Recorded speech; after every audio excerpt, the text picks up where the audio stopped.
ठीक है। ठीक है, तो अभी तक हमने क्या क्या पढ़ लिया है? सेंटर मास का वो टॉपिक कंप्लीट किया। हेडिंग डालो, momentum conservation and impulse. Linear momentum, sorry not conservation, heading डालो लीनियर मोमेंटम एंड इंपल्स। ये बेसिकली कोलिजन का पार्ट है, कोलिजन हम अगली क्लास स्टार्ट कर लेंगे। हेडिंग डालो लीनियर मोमेंटम एंड इंपल्स। ठीक है, तो पहले हम लीनियर मोमेंटम पढ़ते हैं, फिर इंपल्स पढ़ेंगे। ठीक है सर, समझ में आ रहा है? तो सबसे पहले आपको समझना है कि लीनियर मोमेंटम होता क्या है। नाम सुने इस वर्ड का? नाम सुने हो नहीं सुने हो? अरे यार सुने हो ना? ओके, थोड़ा रिस्पॉन्स करते रहो, पता चलेगा कि तुम सो नहीं रहे। अभी देखो जरा हम बात करते हैं लीनियर मोमेंटम की। तो लीनियर मोमेंटम पहले होता क्या है और ये आया कहां से? ठीक है, तो सबसे पहले देखना है इसमें एक वर्ड है लीनियर। क्या वर्ड है? लीनियर। लीनियर मतलब क्या? Straight line. लीनियर मतलब स्ट्रेट लाइन हो गया। इसके बाद एक वर्ड आता है मोमेंटम। तो ये मोमेंटम होता क्या है यार? समझ रहे हो? एक मोमेंटम एक नया टर्म है जो आपने पहले नहीं सुना था कभी, है ना? पहली बार है ना आपके लिए, तो सुनते हैं जरा क्या होता है लीनियर मोमेंटम। तो लीनियर मोमेंटम एक बड़ा सिंपल सा चीज है जिसको P से दिखाते हैं। किससे दिखाते हैं? और ये एक वेक्टर क्वांटिटी होती है। क्या होती है? Vector quantity. मतलब क्या करेगा ये? वेक्टर क्वांटिटी होने के लिए एसेंशियल कंडीशन क्या है? It should follow vector law of addition. That is कौन सा? कौन सा? अरे यार ट्रायंगल लॉ और पैरेललोग्राम्स रूल भूल गए क्या ये सभी? तो उसको फॉलो करना चाहिए। पहली बात हमको समझ में आ रहा है, तो उसको फॉलो करता होगा और इसके बाद मैग्नीट्यूड डायरेक्शन होगा, वो तो होगा ही होगा, तभी तो वो फॉलो करेगा। सो ये जो मोमेंटम होता है वो किसी भी बॉडी का, जैसे अगर मान लो एक बॉडी है जिसकी मास है m, कोई पार्टिकल है जो जिसकी मास क्या है m, और वो ना घूम रहा है। कितने स्पीड से घूम रहा है? तो v स्पीड से रैंडमली घूम रहा है, किसी भी डायरेक्शन जा रहा है। तो जो उसका मोमेंटम होता है वो होता है mass into velocity vector. Remember यहाँ माइंड इट कि भैया यहाँ पे ना तो डॉट है ना क्रॉस है। ऐसा नहीं डॉट ले लेना, एक स्केलर वेक्टर का डॉट होगा क्या? एक स्केलर और एक वेक्टर का क्रॉस होगा क्या? नहीं, ये सिंपल मल्टीप्लिकेशन है। मतलब क्या पता चला कि सर जो मोमेंटम का डायरेक्शन होगा वो वेलोसिटी के डायरेक्शन में होगा। समझ में आ रहा है क्या? जो मोमेंटम का डायरेक्शन होगा किसके डायरेक्शन में होगा यार? किसके डायरेक्शन में? क्यों? क्यों ये एक मिनट डिपेंड करता है यहाँ पे कॉन्सेप्ट जो है पॉजिटिव है निगेटिव है। तो भैया मास है और मास हम निगेटिव लेते हैं क्या? हम तो नहीं लेते ना, बाद में होता होगा तो बाद में देखेंगे। हमारे सिलेबस में m की वैल्यू पॉजिटिव रहनी है। इसका मतलब मोमेंटम का जो डायरेक्शन होगा वो किसके डायरेक्शन में होगा? ऑलवेज वेलोसिटी के डायरेक्शन के। समझ में आया बात? ओके, अब जरा इसकी और बातें करते हैं। एक बात तो मुझे पॉइंट ये पता चला सर ये वेक्टर क्वांटिटी, बहुत अच्छी बात है। दूसरी बात हम समझते हैं यहाँ से, अब ये वेक्टर तो है बहुत अच्छा है, इसका यूनिट क्या है? तो हम निकाल लेते हैं यूनिट। यूनिट कैसे निकाल सकते हो? नहीं निकाल सकते हो यार? मास का यूनिट क्या होता है? बहुत बढ़िया, केजी। एंड वेलोसिटी का? अरे यार ये तो बच्चे लोग करते होंगे, केजी मीटर पर सेकंड। नहीं समझ में आया तुम्हें? आया कि नहीं आया भाई? बहुत अच्छा, तो केजी मीटर पर सेकंड आ गया। अभी जरा इसका डायमेंशन पूछ लिया तो लो, डायमेंशन पूछ लिया तो तुम तो डर गए। अरे केजी मतलब m, मीटर मतलब m, राइट? ओ l, और इसका कितना सिंपल है। अब आप बोलोगे सर ये नया नया टर्म पढ़ाते क्यों जा रहे हो? मास था ठीक था, वेलोसिटी था ठीक था, ये मोमेंटम क्यों लेके आए आपने? क्या जरूरत है इस मोमेंटम का? तो ये मोमेंटम बहुत ही खास चीज है। सही बात है, सोचने वाली बात है, ऐसे मोमेंटम क्यों उन्होंने नया टर्म इन्वेंट क्यों कर लिया? क्या जरूरत था उसका? तो बहुत ही खास चीज है। क्या खास चीज है? तो हम इसको समझते हैं। ओके, ये आपका बॉडी इधर बनाता हूं मैं, जो कि मास का वेलोसिटी चल रहा था।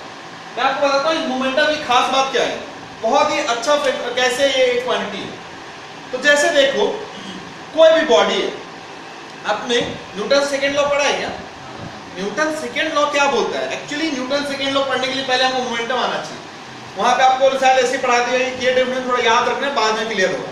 क्या बोलता है न्यूटन का सेकेंड लॉ? न्यूटन ने बोला कि सेकेंड लॉ में बात कर रहा हूं। फर्स्ट लॉ क्या था? फर्स्ट लॉ क्या था?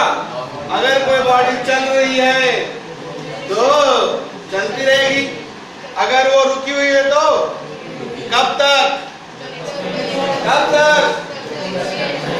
जैसे कि तुम लोग क्लास में गप्पा मार रहे हो मान लो, तुम चाहते क्या हो, चलता रहे हमारा एसी, है ना, जब अनलेस अंटिल कोई आके तुमको कहते हैं पढ़ाई कर, वो बेटा कहीं का, तो सब तुम पढ़ने शुरू कर देते हो।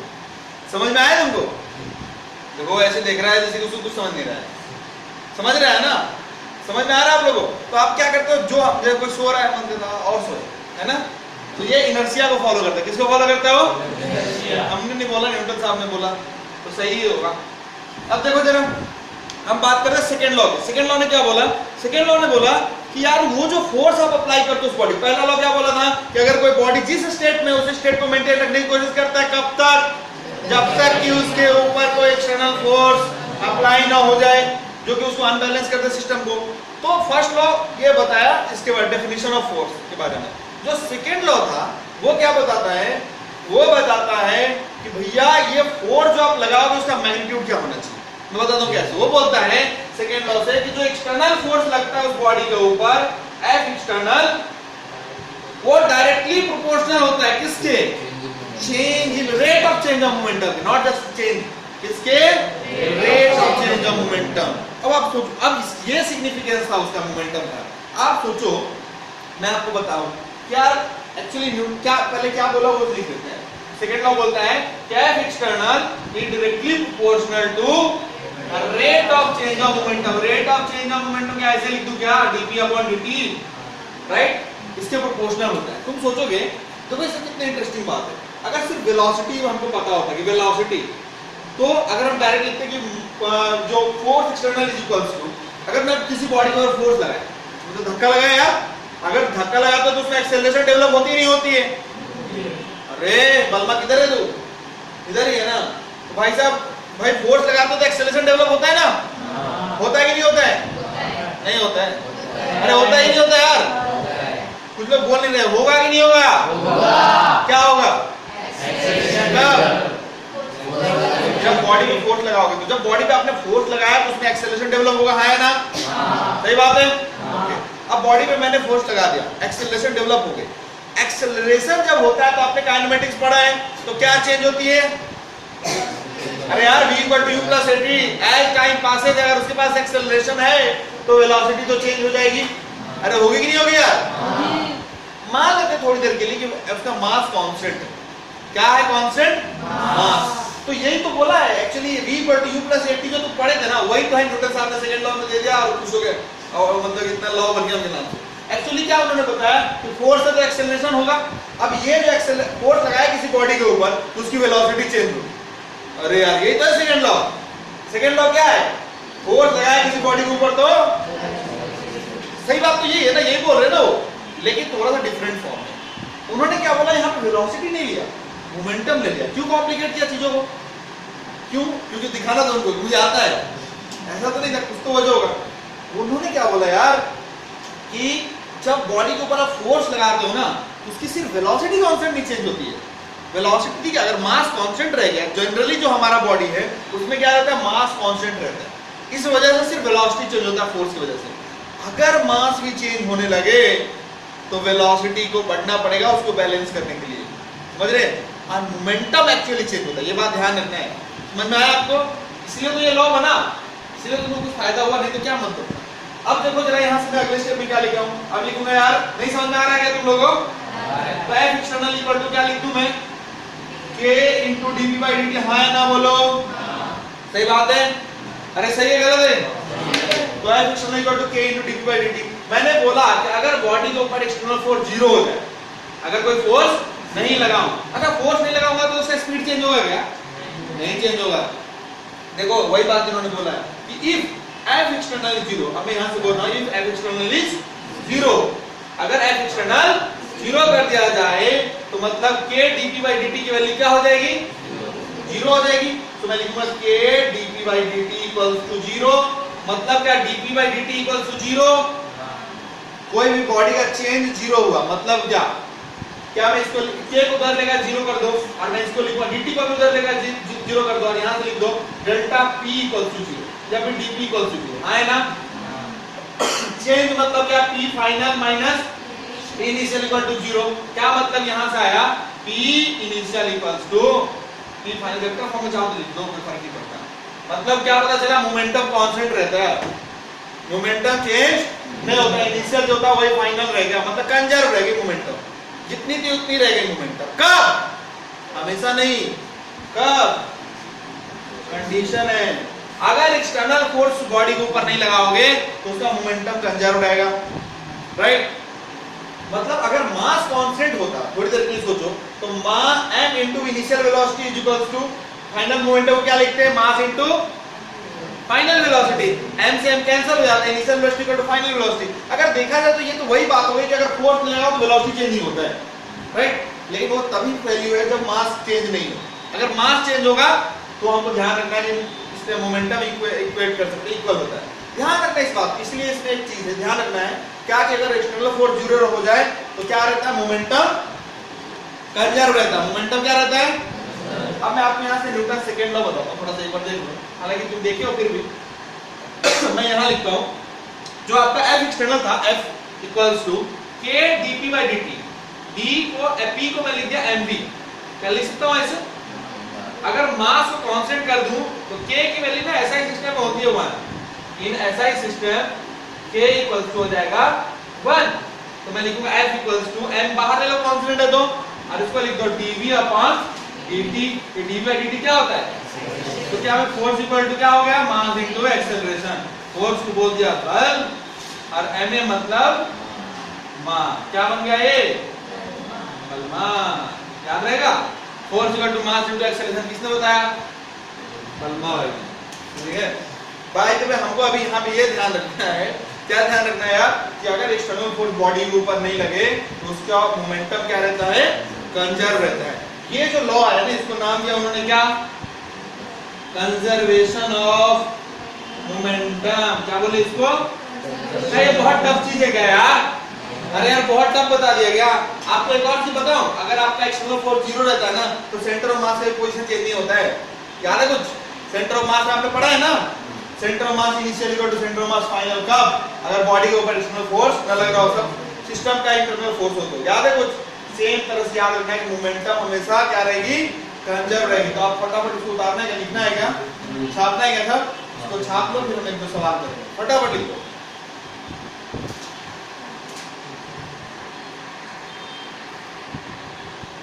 डन? अब देखो आपको ये समझ में आ गया कि लीनियर मोमेंटम क्या होता है। What is linear momentum? सब लोग बोलो।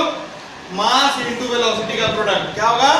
मास और वेलोसिटी का प्रोडक्ट होता है लीनियर मोमेंटम। एंगुलर मोमेंटम भी कुछ होता है, वो बाद में देखेंगे, ठीक है? अच्छा, पहली बात तो ये समझ में आ गई। उसके बाद समझ में आया मोमेंटम का डायरेक्शन किधर होता है? इधर वेलोसिटी का डायरेक्शन होता है। ये तो डायरेक्ट क्लियर समझ में आया। मोमेंटम कब कंजर्व रहता है? जब एक्सटर्नल फोर्स, अरे भाई कहां है तुम? मोमेंटम कब कंजर्व रहता है? जब एक्सटर्नल फोर्स जीरो हो जाए। ये समझ में आ गया क्या? बहुत बढ़िया। अब जैसे ना, अब मैंने आपको टर्म इंट्रोड्यूस कर रहा हूं, पहले लीनियर मोमेंटम बता दिया, चलो इंपल्स भी यहीं पे बताता हूं, और फिर साथ में हम क्वेश्चन कर लेंगे दोनों के। उससे भी पहले मैं एक और छोटा सा चीज आपको बताता हूं, इवन बिफोर दैट, कि कभी कभी तुम खुद ही बताना इसका आंसर। मैं कुछ इसमें नया मैन्युफैक्चर नहीं करूंगा, और कुछ ऐसा टफ है ही नहीं, वो एक क्वेश्चन जैसा हम सॉल्व करते हैं। तो एक क्वेश्चन मान लेते हैं, उसको थ्योरी क्यों माने, क्वेश्चन ही मान लेते हैं। मान लेते हैं कि कहीं पर ऐसा दिया हुआ है कि भाई ग्राफ दी हुई, किसके किसके बीच में ग्राफ दिया हुआ है, तो इधर लिया मोमेंटम और इधर ले लिया टाइम। मोमेंटम मतलब ऐसा, मोमेंटम टाइम ग्राफ बना रहा है। क्या बना रहा है? Momentum time graph. मान ले कर्व है उसके ऊपर यू, ऐसे ही कुछ तो, ठीक है? अब जब भी कोई कर्व होता है तो उसके दो पैरामीटर बहुत इंपॉर्टेंट होते हैं। कौन कौन से? Slope and area. दो ही चीज होता है ना, स्लोप और एरिया निकालते हैं किसी भी ग्राफ के लिए। तो ये ग्राफ है, इसका हम क्या निकालेंगे? दो चीज। क्या क्या निकालेंगे? स्लोप और एरिया। तो पहली बात ध्यान रखनी है, जब स्लोप निकालते हैं तो स्लोप क्या होता है? Change in Y axis upon change in X वाला, right? Change in Y upon change in X. Change in Y मतलब क्या हो गया? Delta P. Change in X क्या हो गया? Delta T. ये क्या हो गया? Rate of change of momentum. अगर ऐसा ही सिस्टम में यूनिट्स दिए हो तो ये क्या बन जाता है? Rate of change of momentum मतलब क्या? Newton second law. क्या बोला उसने? Rate of change of momentum क्या होती है? फोर्स ही तो होता है, फोर्स एक्सटर्नल, क्योंकि k की वैल्यू मान लेते। नहीं समझ में आ रहा है ना? अरे भाई अभी तो बताया Newton second law, F external is directly proportional to delta p upon delta t या dp अपॉन dt। इसको लिखा था आपने k dp by dt और k की वैल्यू 1 हो गई थी ऐसे सिस्टम में, इसलिए यहां से आपने f बोला था dp upon dt। अरे यार याद नहीं आ रहा है क्या? सो रहे हो क्या तुम लोग? ध्यान दो, मतलब अगर मैं मोमेंटम टाइम ग्राफ दिया हो और वहां पे मैं स्लोप निकालूं तो क्या मिलेगा? Force applied by the external force होगा, वो मिल जाएगा। राइट, सही बात है। अगर एरिया निकालेंगे तो क्या मिलेगा? मान ये देखो, एरिया निकालोगे तो क्या आएगा? p into t का टर्म आएगा, मींस mv into t आएगा। वेलोसिटी को टाइम से मल्टीप्लाई करते तो क्या बन जाता है? वेलोसिटी को टाइम से मल्टीप्लाई करें क्या मिलेगा? वो बोल रहा है एक्सेलरेशन। क्या बनेगा? उसको नहीं समझ में आ रहा है? वाह रे वाह, क्या बात है, कितना पढ़ाई कर रहे हैं घर पे। पूछ रहा हूं मैं, वेलोसिटी को टाइम से मल्टीप्लाई कर दिया जाए तो क्या मिलेगा? तो नहीं समझ में आ रहा है? डिस्प्लेसमेंट मिलेगा। क्या मिलेगा? तो मास इनटू डिस्प्लेसमेंट कुछ होता है क्या? कोई मतलब नहीं। हाँ होता है ना? नहीं वो भी बोल दो तुम। तो एरिया से कुछ नहीं मिलेगा आपको, बहुत पढ़ाई करने की जरूरत नहीं, तो कुछ नहीं होगा फिर। मेरा दुखी हो रहे, पढ़ाई करना है घर पे थोड़ा। एरिया निकालने से कोई मीनिंग नहीं है, हमेशा ध्यान रखना है। यहाँ से एक लाइन लिखिए, फटाफट ये नोट करो, और यहाँ पे एक लाइन लिखो नीचे नोट करके कि slope on momentum time graph. घर पे जाके रिवाइज करिएगा, नहीं तो भूल जाइएगा सब फटाफट। जितना सीखिए उतना आसानी से चला भी जाता है। ग्राफ लिखिए, ये जो लिखा हुआ लिखिए, यहाँ पे लिखो, एक लाइन ऐड करो कि slope on momentum time graph. लिखो, ये लाइन लिखो फटाफट। Slope on momentum time graph gives force external applied on the body. Okay sir, मिटा दूं? Okay,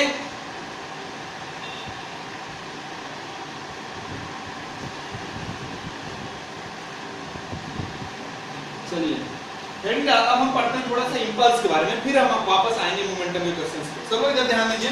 what is impulse? दोनों एक जैसी चीजें हैं। इंपल्स क्या होता है? तो ये इंपल्स होता क्या है? इंपल्स मतलब क्या क्या होता है? ऐसे इंपल्स एक वर्ड आ गया नया सा। इंपल्स तुमने कभी सुना है क्या? ऐसे इंग्लिश में सुना होगा ना इंपल्स। क्या होता है इंपल्स का मतलब इंग्लिश में? इंपल्स मतलब मैं सही बताऊं, उसका मीनिंग क्या होता है? उसका मीनिंग होता है, हाँ क्या मतलब होता है भाई इंपल्स माने? इंपल्स मतलब झटका। लगाएगा तुम्हें कभी? जोर का झटका है, जोरों से लगा, नहीं लगा? देखो देखो, नहीं लगा कभी? सुना नहीं कभी? सुना है ना? तो वो एक्चुअली इंपल्स ही पढ़ा रहे थे उस समय, लेकिन हमको समझा नहीं, हम तो कुछ और बोलते।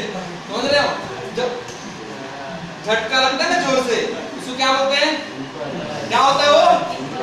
इंपल्स होता है। हमको जैसे ही अभी अगली बार वो गाना सुनना है तो क्या याद आना चाहिए? क्या याद आना चाहिए यार? इंपल्स। क्या याद आना चाहिए? इंपल्स आना चाहिए। झटका मतलब impulse.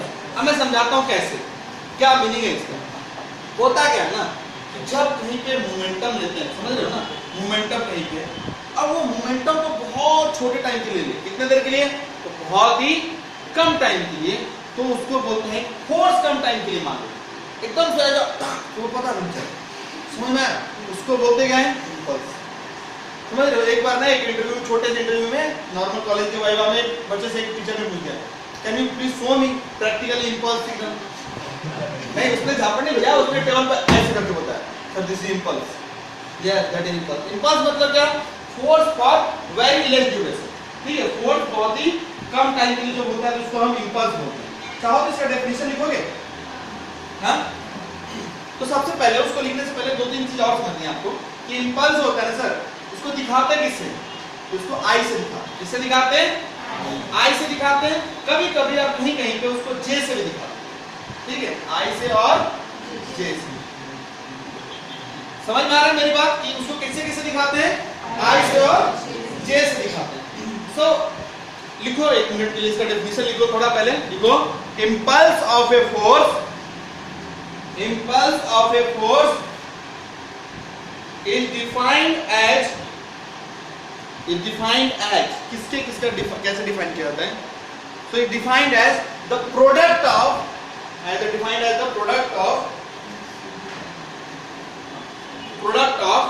the external force applied on the body it is defined as the external force applied on the body, and for the duration and the time duration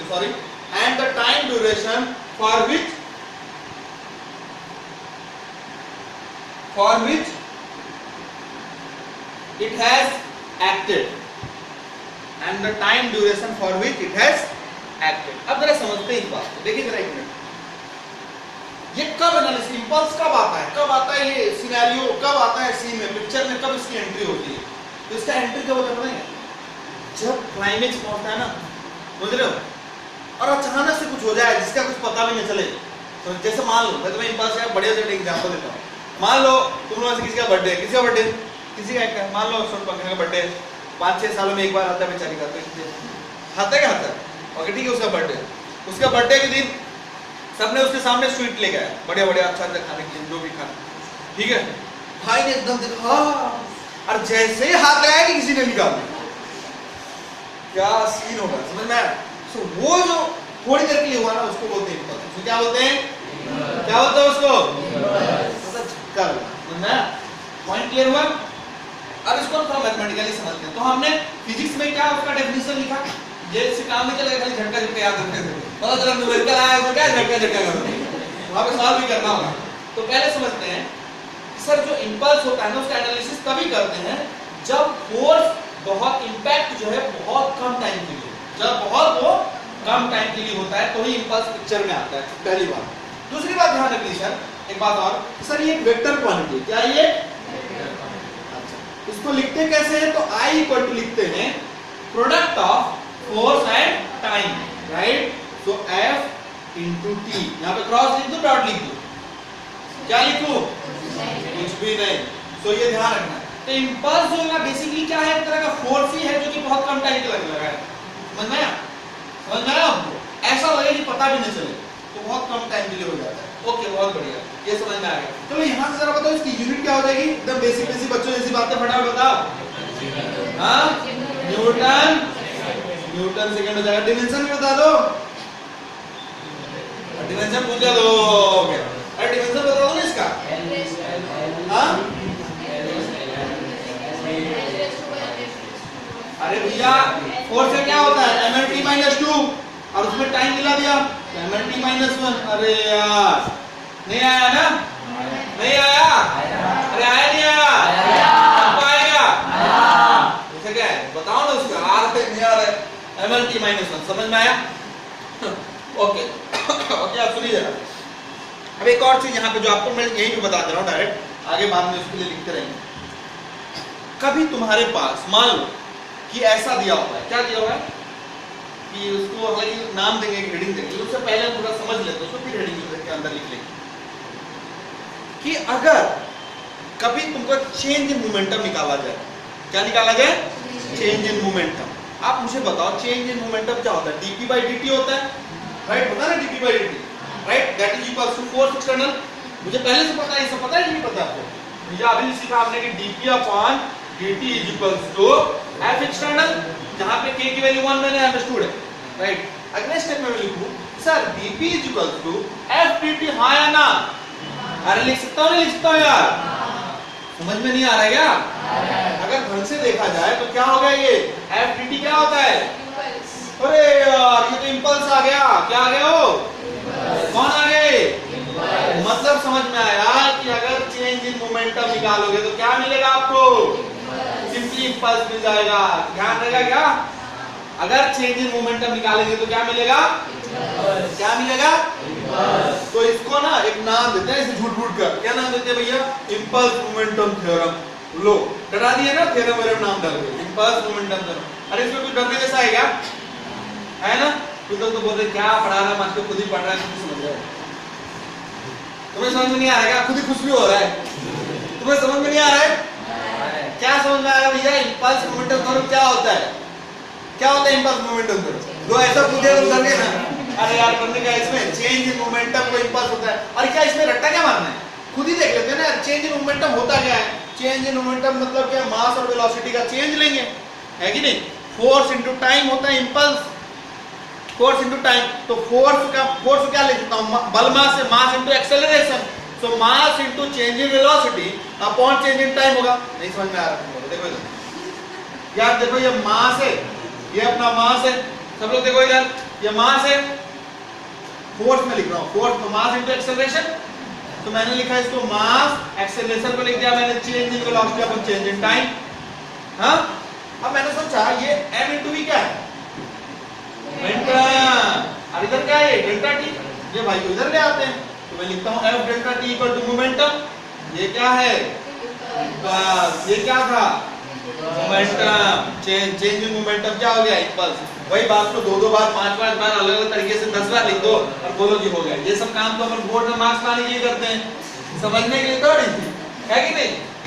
right ना, ऐसा करते हैं ना बोर्ड में, एक ही चीज को 2 बार लिखा, 2 अलग एक्टिव वॉइस को पैसिव बना दिया, पैसिव वॉइस को एक्टिव बना दिया, नया टर्म ऐड हो गया, नया पॉइंट बन गया, है ना? ऐसे करते हो तुम लोग? थोड़ा सा इंग्लिश अच्छा से आना चाहिए। 5 कीवर्ड होते हैं हर क्वेश्चन को आंसर करने के लिए, वो वर्ड जरूर आना चाहिए, है ना? वो वर्ड लिख देने का, उसमें कुछ तो पंक्चुएशन, प्रीपोजिशन ये सब यूज करके, सफिक्स, प्रीफिक्स, आंसर एक बढ़िया बना दिया। 5 मार्क्स में से 4 तो देगा ही मास्टर, अब तो खुश हो जाएगा और डायग्राम थोड़ा ढंग से निकाल लेगा। देखो सब खुश हो रहे हैं, तो लगे वाह सर हमारी तरफ आपको भी पता है, लेकिन मैंने यूज नहीं किया कभी। अब इधर आ जाओ, अब मैं आपको एक और चीज समझा। क्या मुझे यहाँ पे 2 चीजें अभी तक समझ में आई? पहली बात तो ये समझ में आई, वो ये इंपल्स क्या होता है? फोर्स इनटू टाइम का प्रोडक्ट होता है। ये एक वेक्टर क्वांटिटी होती है, इसकी यूनिट न्यूटन सेकंड होती है, उसका डिमेंशन इस तरह से होता है। ये इंपल्स होता क्या है सर? तो दिस इज द फोर्स और very very small time, very small duration, यहाँ तक समझ में आया। दूसरा कि जब भी अगर आप चेंज इन मोमेंटम निकाल लो तो वो क्या देगा?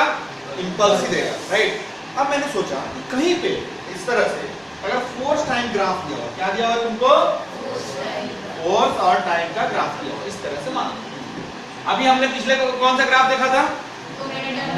मोमेंटम टाइम ग्राफ देखा था। मोमेंटम टाइम ग्राफ निकाला तो क्या मिला था? फोर्स मिला था, राइट? रट्टा नहीं मारना है कुछ भी, उसको ना समझ के लेना है कैसे निकाला था। तो यार देखो ये फोर्स टाइम ग्राफ है। अब मैंने सोचा फोर्स टाइम ग्राफ है तो ग्राफ में 2 चीज निकालते हैं, कौन कौन सा चीज? स्लोप और एरिया। तो मैंने सोचा इससे चलो स्लोप निकालते हैं पहले। तो स्लोप अगर मैं निकालूंगा कहीं पे भी किसी भी पॉइंट पे स्लोप, तो change in Y upon change in x आएगा, मतलब क्या? Delta F upon delta t आएगा। फोर्स पर यूनिट टाइम आया। क्या कभी सुना है क्या? एक्सेल मास को ज्यादा क्या सोचेगा कोई? नहीं सर, मास into acceleration upon time. Acceleration upon time क्या होता है? मैंने सिखाया क्या?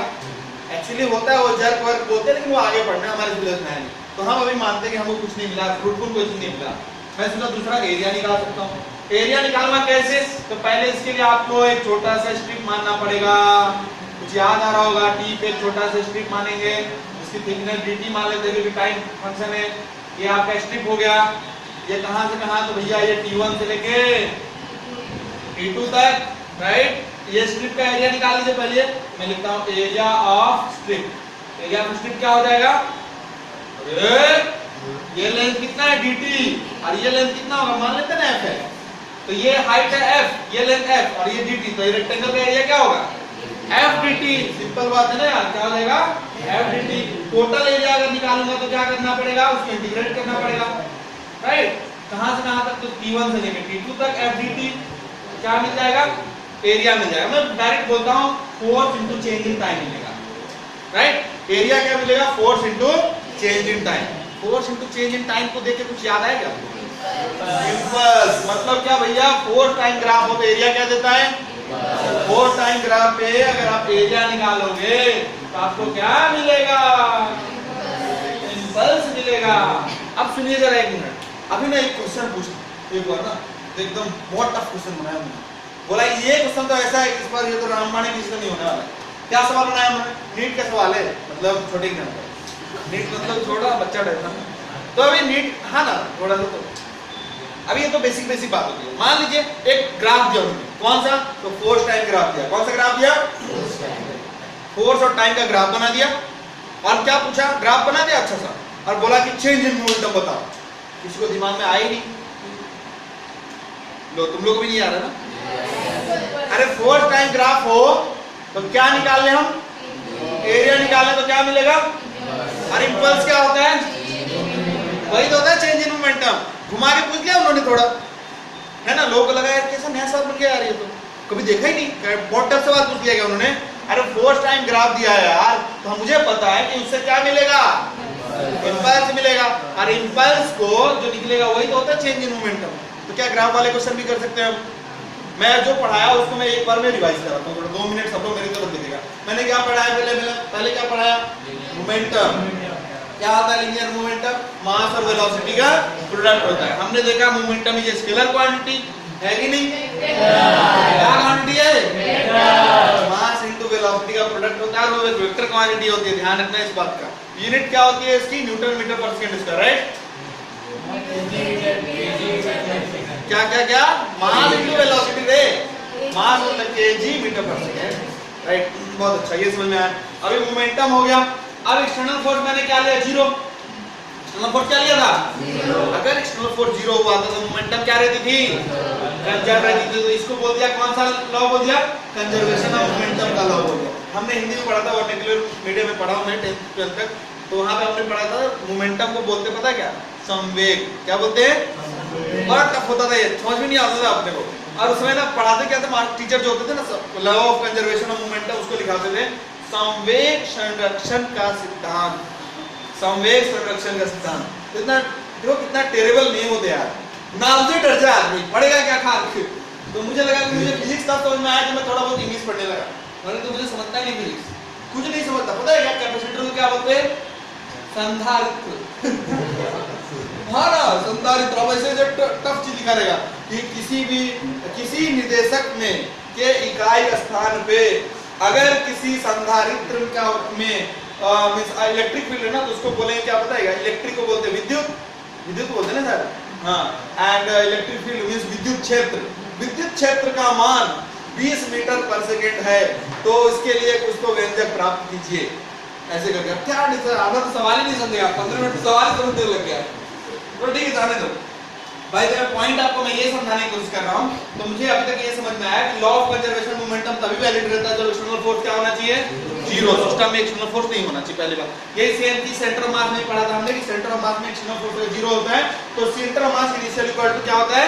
सेंटर ऑफ मास फाइनल हो जाता है। ये बात हमको समझ में आ गई थी। अब इसके आगे हम पढ़ेंगे क्या कि अब मैं आपको बता दूं इंपल्स। मोमेंटम कंजर्वेशन का हमने क्या पढ़ा? इंपल्स। इंपल्स क्या होता है? राइट ना, इंपल्स में क्या पढ़ा? फोर्स इनटू टाइम का प्रोडक्ट होता है सर ये। ओके, यूनिट तो इस तरह से होती है, और ये तभी लगता है जब ये बहुत छोटा हो। ठीक है, इसके बाद हमने पढ़ा dp/dt को F एक्सटर्नल, पहले से न्यूटन सेकंड लॉ सबको पता है। मैं लिख दूं चाहो तो तुम, from Newton second law, from Newton second law.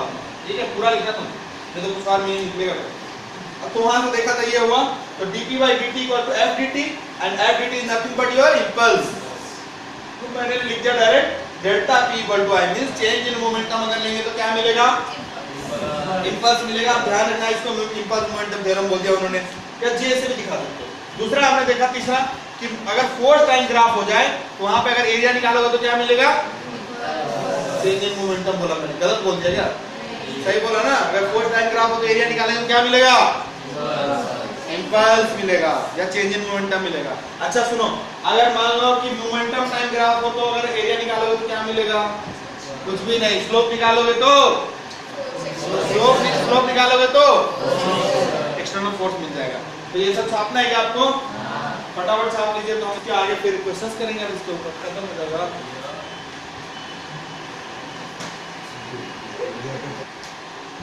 चलो ठीक है, अभी ना मोमेंटम कंजर्वेशन के कुछ सवाल करते हैं, आसान आसान सवाल जो होते हैं वो